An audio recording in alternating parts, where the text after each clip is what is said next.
Several times we heard them say, God brought me here so that I could hear the story of Jesus. That was why I had to endure all this, and it was so worth it. There was this woman, she was actually a midwife in Iran, and she had started asking questions about Christianity. Mm-hmm. So she was not a believer at that point, but just the fact that she was curious and asking questions,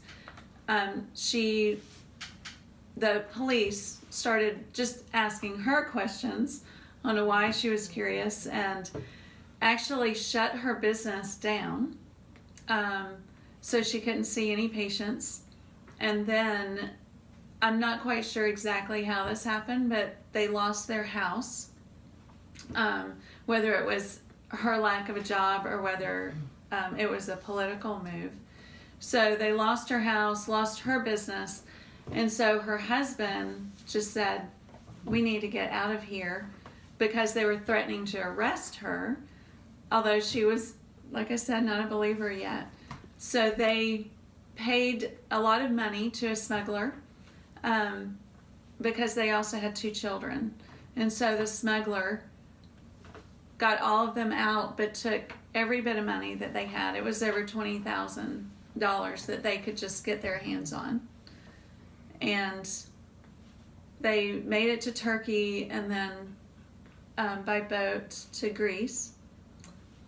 And there, of course, she started asking questions again of some people there that were working on, just tell me about Jesus. Who is he? Why did he have to die? What is all this that I keep hearing?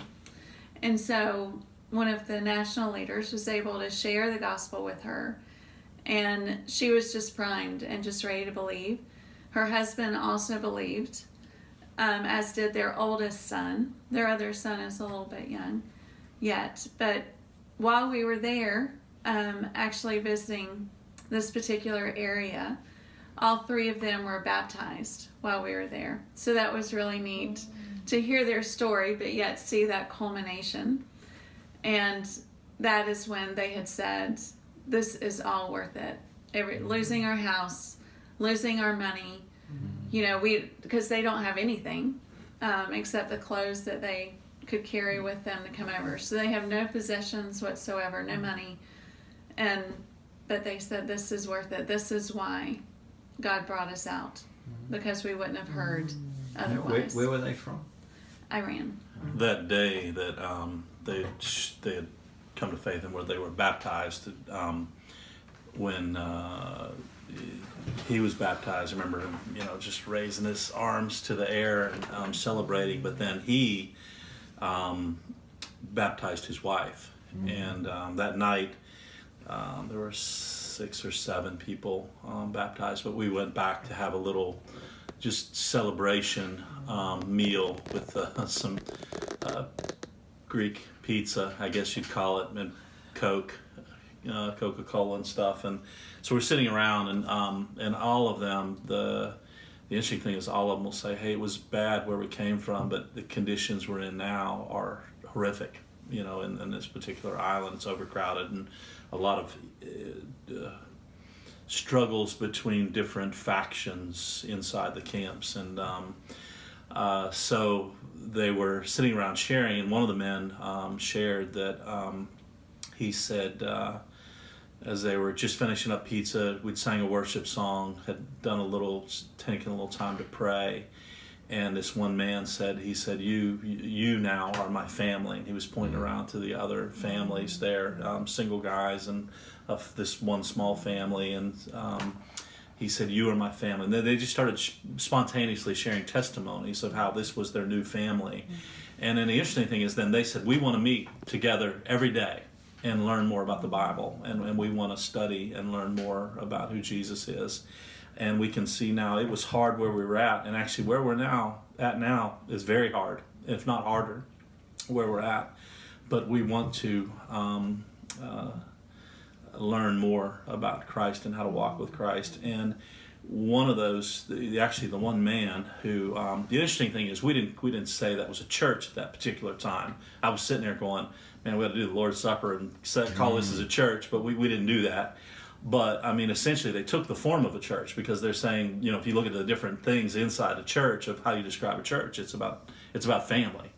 And it's structured, the whole picture is about the family of God. And so here's this picture of the family of God emerging, literally moments after coming out of the waters of the sea in baptism. And so they're, since then, one of these gentlemen has led several other people to Christ, and so this is just in a few short months, they're already beginning to, and early on I remember the leader was a little discouraged because he's like, man, they're not sharing the gospel right, they don't have it all right.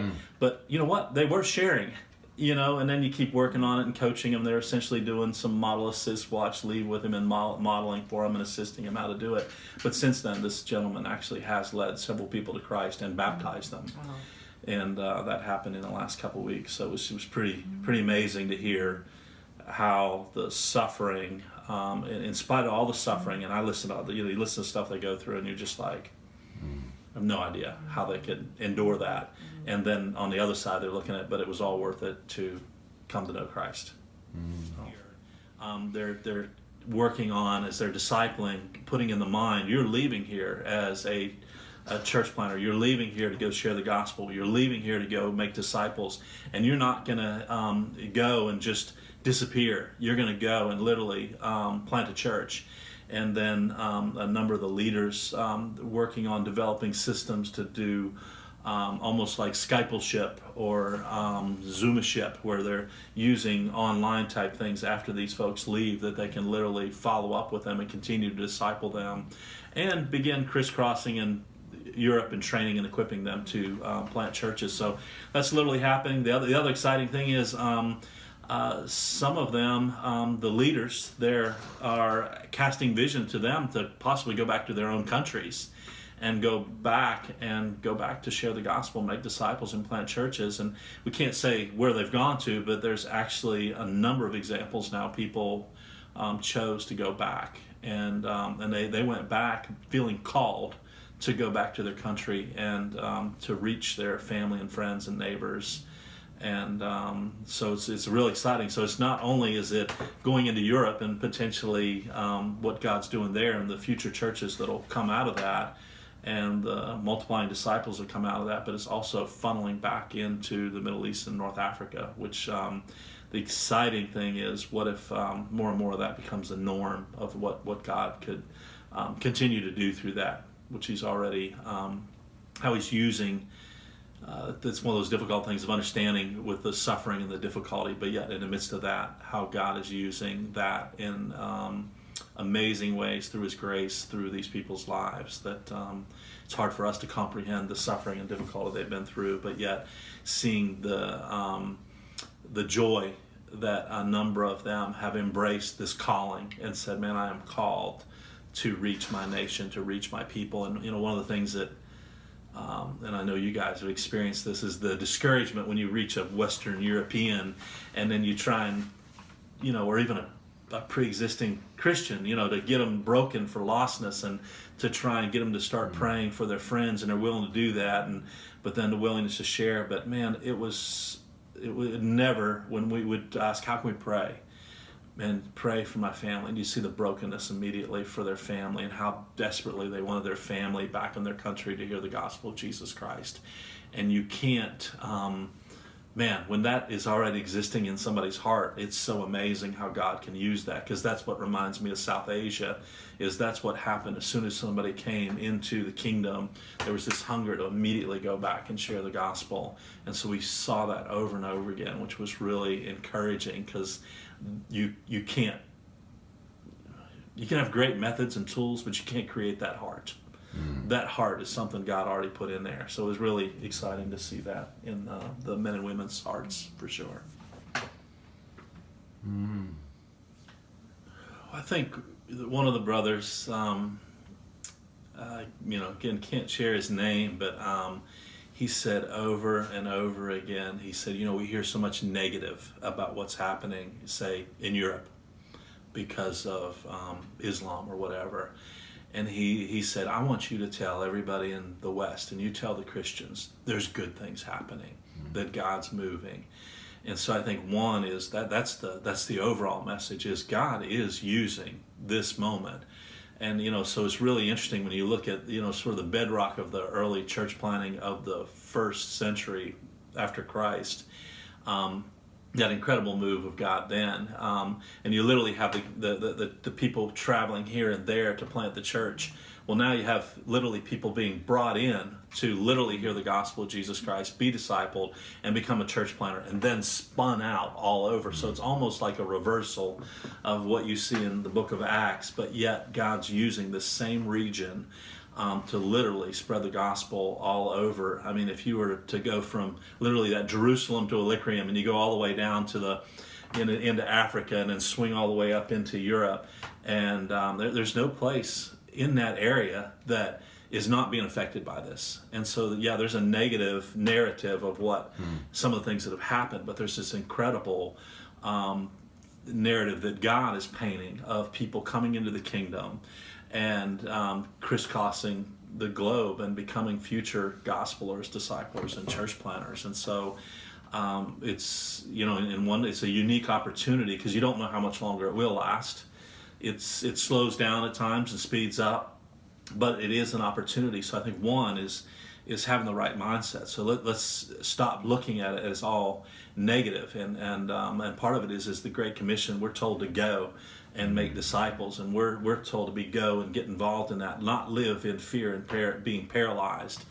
And so I think it's just an incredible opportunity. And I know we've been sort of biding our time for the last couple years here in the U.S. and just our season where we were at, and watching this situation, and really didn't have any plans of being involved in this. We planned to sort of go back to Asia, and then we felt very clearly last year we were watching a video called Lucify, which was showing all of the refugees flooding into North Africa, from North Africa, Middle East into Europe. And God just really put it on our heart that we were to be involved, and we thought, man, that's not really what we had planned, what we wanted to do.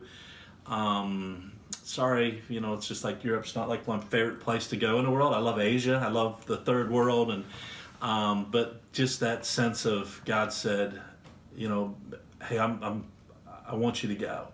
And what God put on our heart was to train and equip 1,000 leaders, not for going into Europe from this area, but actually to go back into North Africa, Middle East. And so, and we felt very, on a personal level, this has nothing to do with anybody else, but we felt very affirmed in that, one, from some of the national brothers and sisters we met, as far as an affirmation of that's what we're supposed to do on a personal level, but on another side, just we felt really a release that this is what we're supposed to do for the next season of our life. And I know that's not for everybody, but it's just it does look like there's for the foreseeable future, there's a season right now where we have a place that's open, that we can share the gospel. We have a place that's open. We can disciple. We can equip people to plant churches. We can practice and be church in these places in Europe. But what if there's something that triggers a number of these folks going back into North Africa, Middle East? Will we be ready? Will we have people in place, trained, equipped, that they could go back to their homelands and know how to share the gospel? They could get involved in disciple. They could be planting churches back in their homelands. And so we're trusting and believing that that's somewhere in the next coming season as it continues to flood this way. But we feel like somewhere down the road there is going to be a push back the other direction. And like I said earlier, we're already seeing some examples of that happen.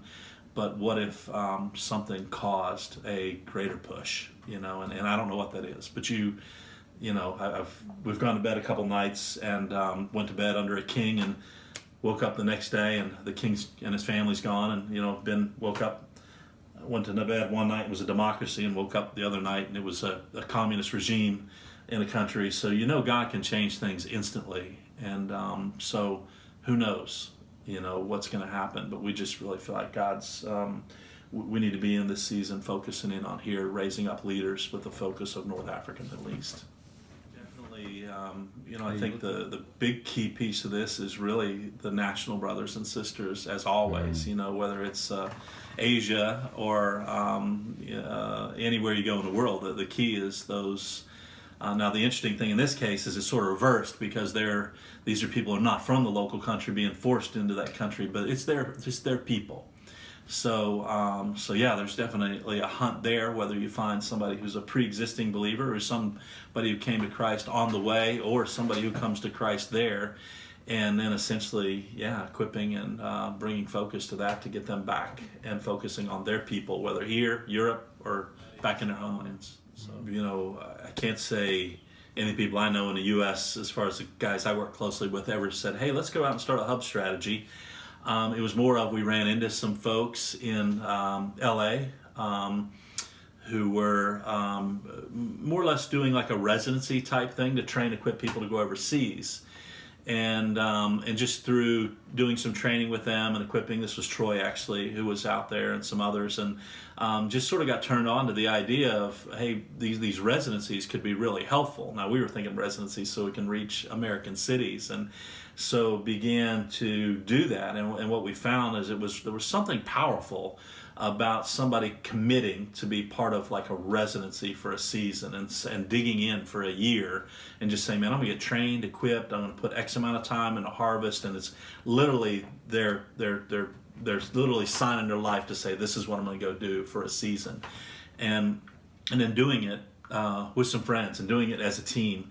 And so we've seen, residencies multiply. So I'd love to say it was somebody's grand scheme or idea or strategy. I think it was more of, hey, here's what God was already doing, and you see what He's doing, and then you're tweaking as you're going, and you're learning as you're going on the way, and then in the midst of that, it's just there becomes a natural hunger that people want to. Not all people are called to the U.S. Some are called overseas, and some are called to other cities in the U.S. or in North America, whatever it may be. And so that naturally led, and there was already this idea put out by, I think Steve Smith and Stan Parks had maybe written an article on the hubs. I think it was Steve and Stan, and this idea. And but the big thing in the U.S. is, man, we really wanted to keep, with no place left, we wanted to keep focused on multiplying disciples, multiplying churches. We're not here for the sake of mobilization, but the outcome of multiplying disciples and multiplying churches should be mobilization, locally and globally. And so through the midst of that, so we've just been determined that we will not be mobilization movement. We will be movement to mobilization. So we will keep the focus locally, that it is the idea of we can't cause movement, but we can share the gospel, make disciples, pray, be out loving our neighbors, and do those basic things of the faith, and then leave the results up to God. That's in His sovereignty and His hand. But in the midst of that, He's allowing some places to see some multiplication of churches. And out of that, though, there's people being mobilized. And now the idea is then mobilize them into a hub where so they leave equipped, and at least equipped to a certain level, much more than I was equipped. When I left and went overseas, I think I had to have won somebody to Christ in the previous year was my requirement, and then some seminary classes, and that was all good, but I didn't know how to make a disciple. I'd never been involved in church planting. I never helped figure out, how do you find a leader out of the harvest? How do you disciple a leader? How do you train, equip leaders? How do you train churches? Never done any of that. Well, now you're talking about sending people, and then you're actually not going to necessarily cut them loose. You're actually going to send them into a hub where they can now learn to work with national partners who are already seeing some level of multiplication. And so if you take a place like Athens, where there is discipleship multiplication and some church multiplication going on, and you can have somebody come in and learn on the job, and you can learn on the job, how do you learn some language? How do you team together and not kill each other? So how do you team together and have healthy teams? How do you have healthy rhythms? And so one of the things we got to do this summer that was fun is we got to work with a small team there work with a team in Athens and some of the nationals and the expats and a team from the outside who all came out of residencies, all leading hubs. And we just got to essentially spend a season practicing a rhythm together. So how do you be church together?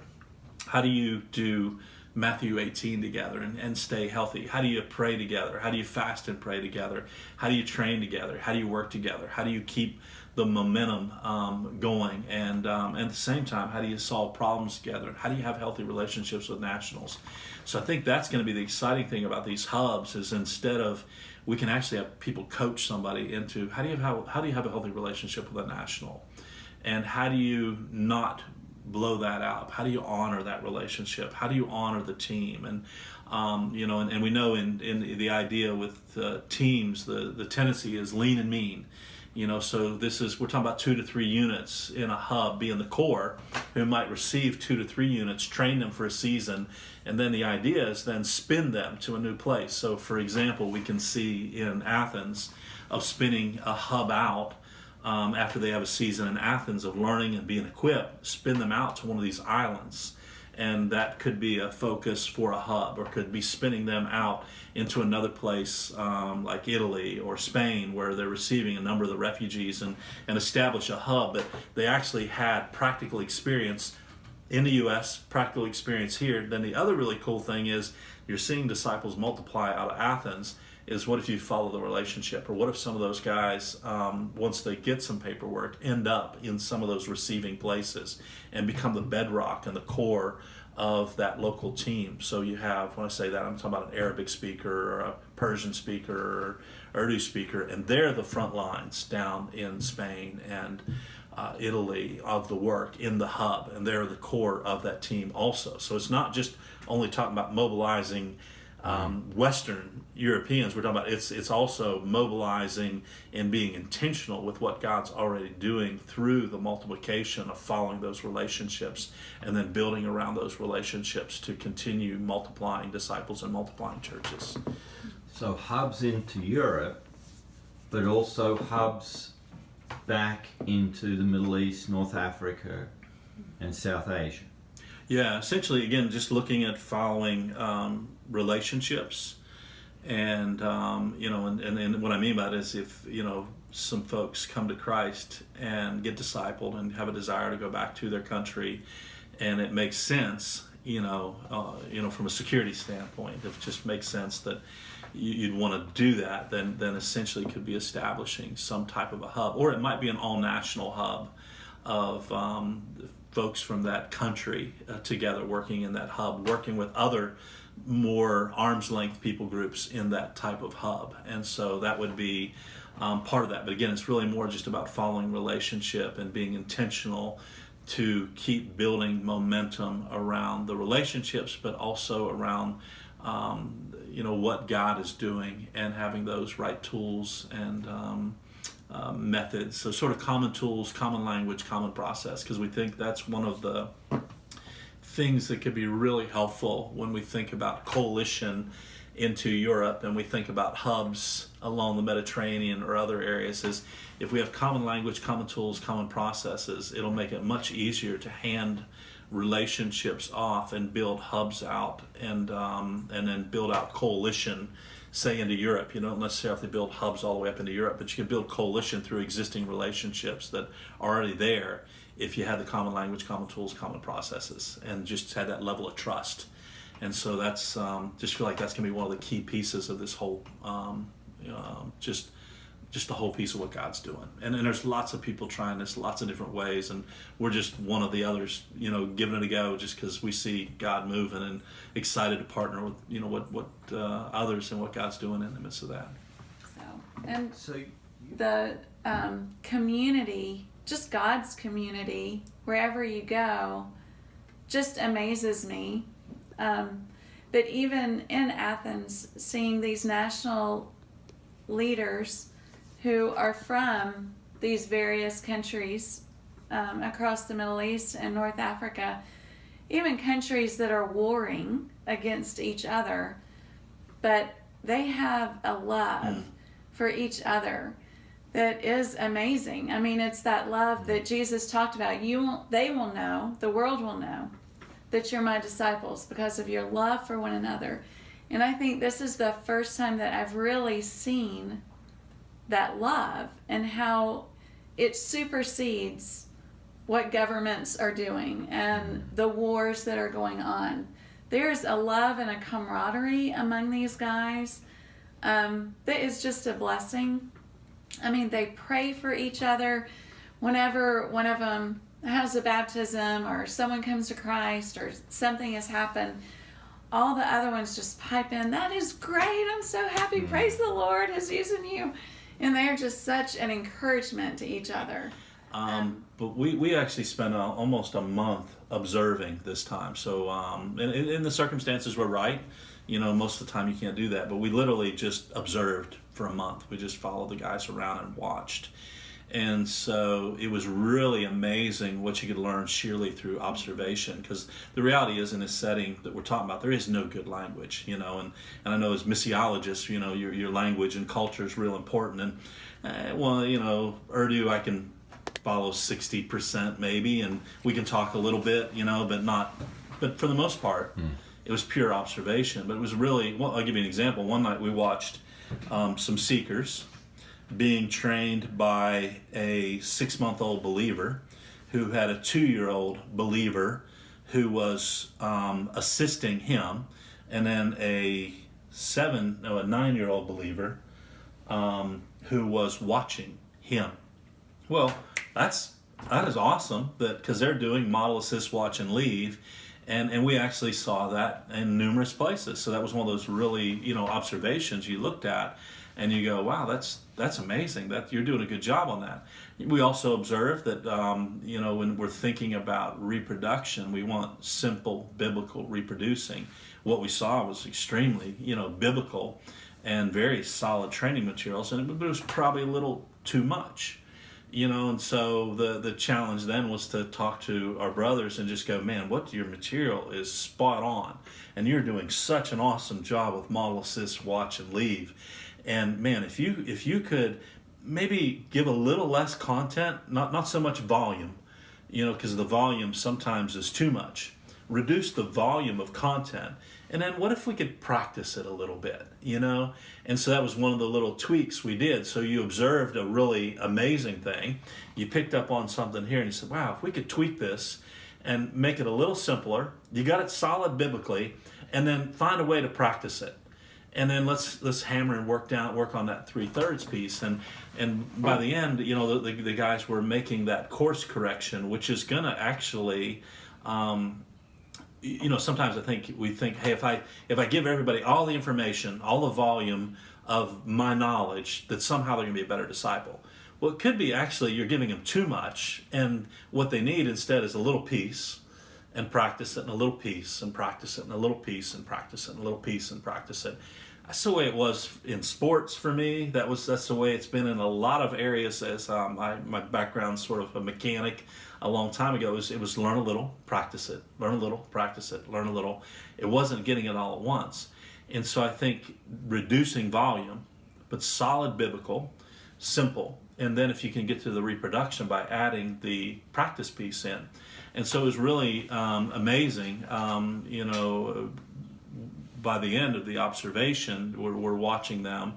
So I was never getting up there teaching lessons or, hey, you know, translate. It was just observation. By the end, you're seeing them really follow a tight 3/3, and then you're seeing them take the material they love and they designed and they worked on it, but yet they want their disciples to be healthy, and realizing that sometimes the volume's creating confusion. Make it a little simpler, get them practicing it. You can still eventually cover the same amount of stuff. You just stretch it out a little bit.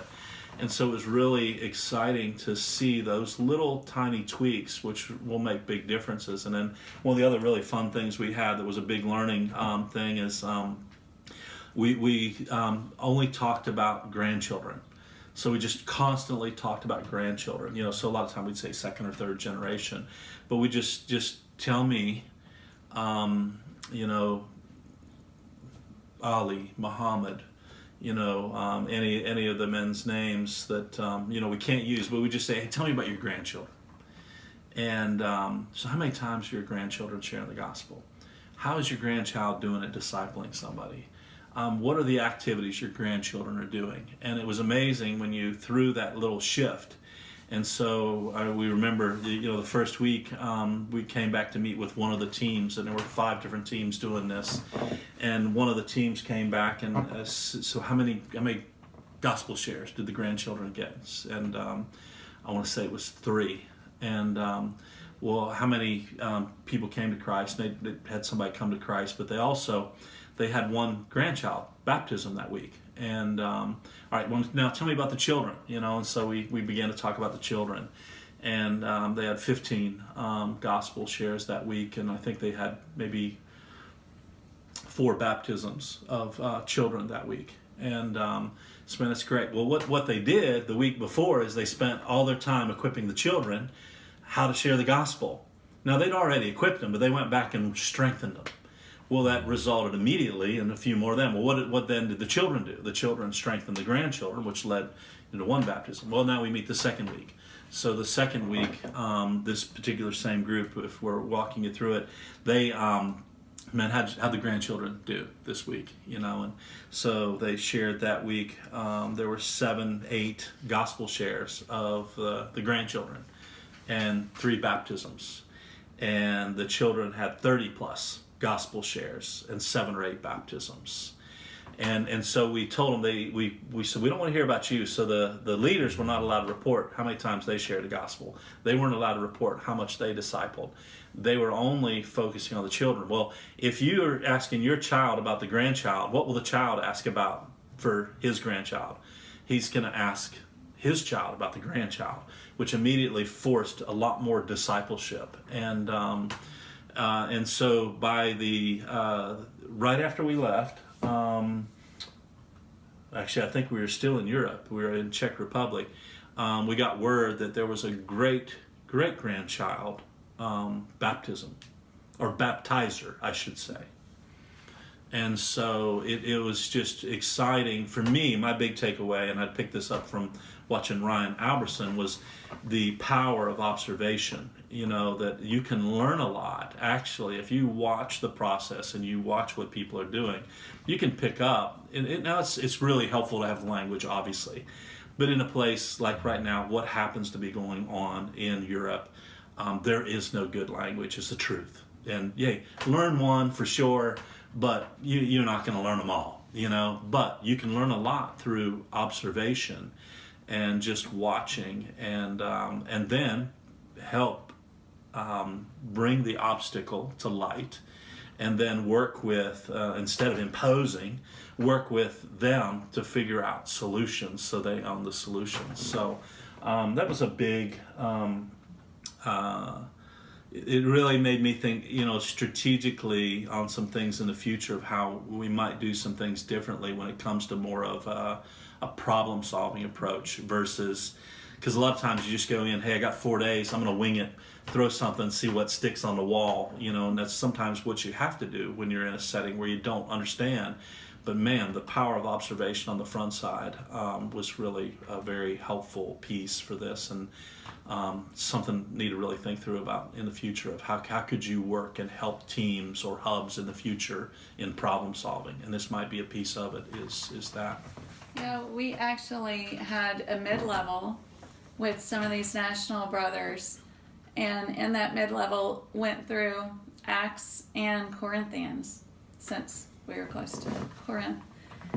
And that was one thing that came out is, okay, this is where Paul started, in this exact same region, and he was able to say, well, there's no place left, I'm going on to Spain, which at that time was the ends of the earth. And that we are poised right back in the same area, but watching God bring people in that are then going back out to these same areas and affecting that same region. So that was really interesting to draw a parallel between 2,000 years ago and today and what God is doing in that area. Yeah, and a fun little story was we were with Austin Stone, a few guys from Austin Stone, and a guy named Joey. And so Joey, we're up on Mars Hill, because you can't help but go to Mars Hill. And so we were doing an iron. And so Angie was leading our study, and we were looking at Acts versus Corinth. And so she's leading the study, so she asked somebody to read. Well, Joey decides as loud as he can on Mars Hill in the evening. It's packed full of people. He reads Paul's sermon as loud as he can. And you hear a few people going, "Amen." There was, some Koreans over here, and then there was, and some people came up. And one of the funny things is, one guy came up, and it was almost, in the end, we literally had an Epicurean and we had a Stoic. So we had a man who was an atheist who'd been through the war in Croatia and had a lot of scars and a lot of hurts. I mean, physical scars, but also just emotional scars. And just, so we ended up, talking with him and sharing the gospel. And he kept bantering. And there was a Muslim man also that there was a conversation going on there on a separate thing. And I remember we were standing there, and I'm just sort of out of ideas, because this guy's just, been through crazy experiences as we're sharing the gospel with him. And Lindsay just said, "Hey, can I pray for you?" And he said, "Pray if you want. There's no God. He's not going to hear you." But she just started to pray, and tears came, and she's praying for him, and you could just, in the end, he said, "Thank you for the prayers."